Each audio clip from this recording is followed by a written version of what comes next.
दोस्तों, बंगाल में ममता बनर्जी और इलेक्शन कमीशन, इनका संघर्ष खत्म होने का नाम नहीं ले रहा।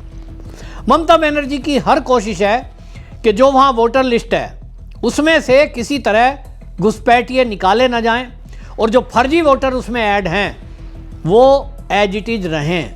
दूसरी तरफ भारतीय जनता पार्टी और चीफ इलेक्शन कमीशन जिस तरह के संकेत दे चुके हैं, एसआईआर की शुरुआत हुई है, पूरी कोशिश है कि लिस्ट को ठीक कर दिया जाए। ममता बनर्जी एक के बाद एक पैंतरे खेलते हुए नजर आ रही है।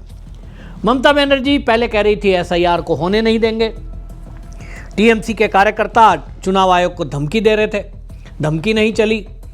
तो फिर जो है वो एसआईआर पर ये हो गया कि जो उनके कर्मचारी हैं, बंगाल राज्य पुलिस के और बाकी अधिकारी, उनके ऊपर आरोप लगे कि वो चुनाव आयोग का सहयोग नहीं कर रहे हैं।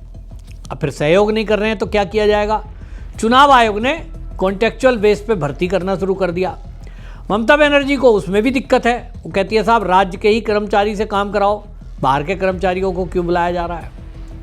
अब नई शिकायत शुभेंदु अधिकारी ने चुनाव आयोग को की है और ये शिकायत अपने आप में बहुत गंभीर है, क्योंकि शुभेंदु अधिकारी ने जो आरोप सबूत के साथ लगाए हैं, एक यूट्यूब का लिंक अपनी उस एप्लीकेशन में शुभेंदु अधिकारी ने लगाते हुए ये कहा है कि जो ममता बनर्जी की पुलिस है, यानी बंगाल पुलिस, वो ममता बनर्जी को मुख्यमंत्री बनता हुआ देखना चाहती है और उसको लेकर बाकायदा वो बयान दे रहे हैं और वो भी खुलेआम दे रहे हैं।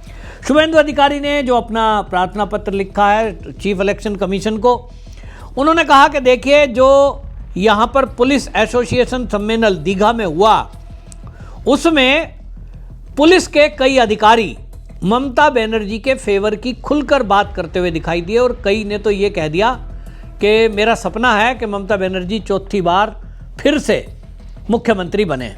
अब आप सोचिए कि यदि आईपीएस अधिकारी जो कि एक जिले का हेड होता है, वो खुलेआम ममता बनर्जी को दोबारा से चुनाव कैंपेन कर रहा है, उसका मुख्यमंत्री देखना चाहता है, तो अब आप सोचें कि फिर क्या होगा। वो पुलिस, क्या कभी ऐसा होगा कि टीएमसी के कोई गुंडागर्दी कर रहे होंगे, लोगों को डरा रहे होंगे, धमका रहे होंगे, जैसा कि हुआ है कि वोट डालने नहीं जाने देना है, लोगों को डराना और धमकाना है? क्या पुलिस कंप्लेंट पर सुनवाई करेगी? उत्तर है नहीं।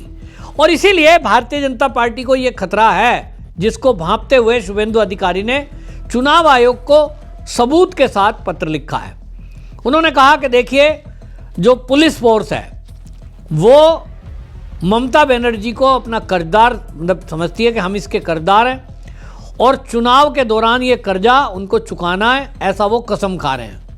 2026 के लिए लड़ाई शुरू हो गई है और उन्होंने हाल ही में बताया कि दीघा में जिस तरह से वेस्ट बंगाल पुलिस ने ये वेलफेयर कमेटी का एक इवेंट था और उसमें पूरी तरह से उसको टीएमसी की एक पॉलिटिकल रैली में बदल दिया। वहाँ जिस तरह की भाषणबाजी हुई, जिस तरह की बटरिंग हुई, ये अपने आप में बता रहा है कि बंगाल में हालात क्या हैं। देखिए, आम तौर पे ये होता है कि जब सत्ता में कोई है तो पुलिस और प्रशासन उसके दबाव में रहता है, लेकिन जो अधिकारी हैं वो खुलकर के एक तरफा सपोर्ट करना वो करें, लेकिन बयान देने से बचते हैं। कोई आपने सरकार तो देखिए उत्तर प्रदेश में भी है, सरकार बिहार में भी एनडीए की बनी है। क्या कोई आईएएस अधिकारी, आईपीएस अधिकारी को आपने मीडिया में या खुलेआम ये कहते सुना है कि मेरी इच्छा है कि नीतीश कुमार फिर से मुख्यमंत्री बन जाए? कोई आईपीएस आईएएस अधिकारी ऐसा आपने सुना कि योगी जी का कैंपेन चल रहा है और उस दौरान वो ये कहे मेरी इच्छा है योगी आदित्यनाथ ही दोबारा से सीएम बन जाए?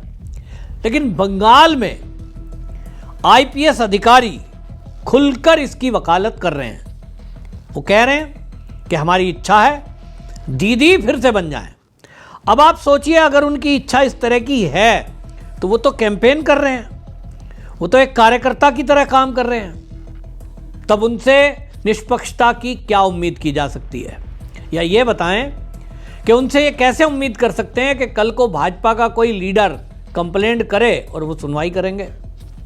पिछले चुनावों में यही हुआ है कि भारतीय जनता पार्टी के जो कार्यकर्ता हैं, बूथ लेवल अधिकारी हैं, मोहल्ले के रहने वाले कार्यकर्ता हैं वो कहते रह गए कि भाई यहाँ जो है घपला हो रहा है, बूथ कैप्चरिंग हो रही है, टीएमसी के कार्यकर्ता डरा रहे हैं। पुलिस आती ही नहीं थी, और अगर पुलिस आ भी रही है तो आने के पहले फ़ोन कर दे रही है कि हमारे पास कंप्लेंट आई है, क्या करो भाई जल्दी से इधर उधर हो जाओ, ताकि हम उनको ही झूठा कर दें जिन्होंने कंप्लेंट की है।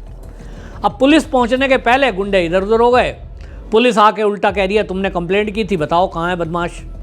तो ये पुलिस का गठजोड़ टीएमसी के साथ खुलकर सामने आ रहा है, और इसलिए शुभेंदु अधिकारी ने चुनाव आयोग को ये कंप्लेंट की है। अब आप सोचिए हालात क्या हो गए। बीएलओ वो सपोर्ट नहीं कर रहे हैं, बीएलओ में टीएमसी के कार्यकर्ता हैं, उसकी फोटो शुभेंदु अधिकारी डालते हैं कि किस तरह से बीएलओ हड़ताल पे उतर गए हैं कि साहब हमारे ऊपर तो बहुत दबाव है, आत्महत्या कर रहे हैं, क्या करो भाई, हमारे बस की नहीं है, हम एसआईआर नहीं कर सकते, हमें टाइम ज़्यादा चाहिए। तो भाई टाइम आपको ज़्यादा मिल जाएगा, आप चुनाव जब ही होगा निश्चित मानिए जब एसआईआर पूरी हो जाएगी। अब इसको लेकर जिस तरह की चीज़ें सामने आ रही हैं, आप देखो कि मैंने जैसे कहा बीएलओ सपोर्ट नहीं कर रहा है, डाटा एंट्री करने वाले लोग हैं वो पता लग रहा है टीएमसी के हैं, वो सपोर्ट नहीं कर रहे हैं, और आगे अब पता लग रहा है कि पुलिस भी इस ताव में है कि क्योंकि खाओ खिलाओ वाली नीति चलती है। ममता बनर्जी के चलते आप कुछ भी करिए, टोलाबाजी कटमनी ये जो चलता है वहाँ, उसमें से कमीशन मिलता है। बीजेपी की सरकार आएगी तो शायद ये कमीशन खोरी बंद हो जाएगी। उनको लगता है जिन राज्यों में बीजेपी की सरकार है ऑलरेडी, तो भाई वहाँ तो ये सब चलता नहीं कि खुलेआम आप जो चाहे करो, आपको कोई कहने वाला नहीं है।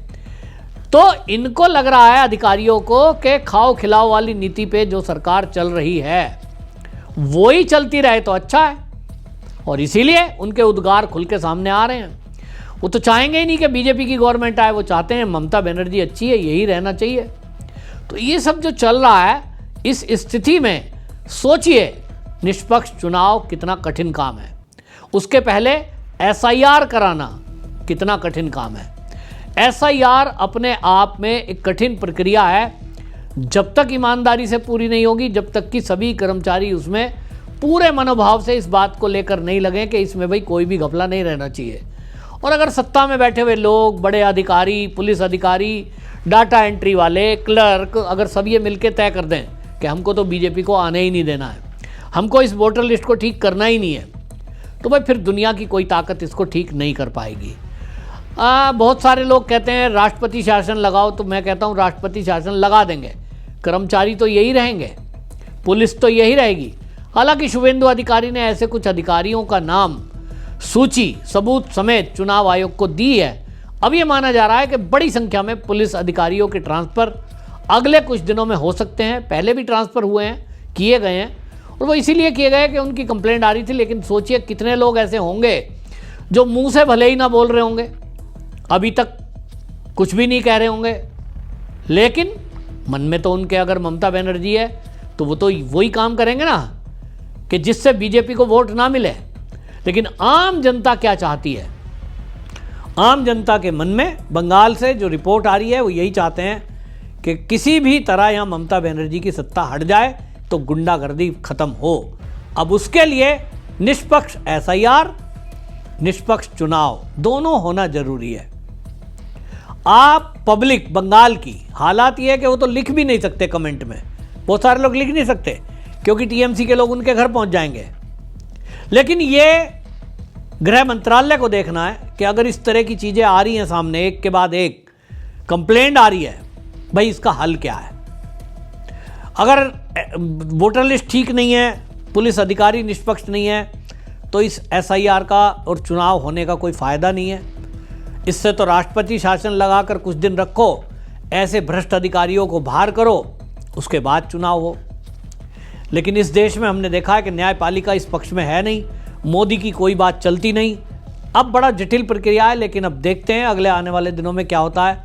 मुझे जो अभी लग रहा है कि जनता ही क्रांति करेगी, जनता बोलेगी नहीं, साइलेंटली बैठी है, लेकिन मौका मिलेगा वोट वाले दिन जरूर वो अपना परिणाम देगी। और बंगाल के अंदर मुझे तो लग रहा है कि अंडर करंट जो है वो भाजपा के पक्ष में बहुत ज़्यादा है। आपकी क्या राय है? कमेंट में ज़रूर लिखें, वीडियो शेयर करें। वंदे मातरम।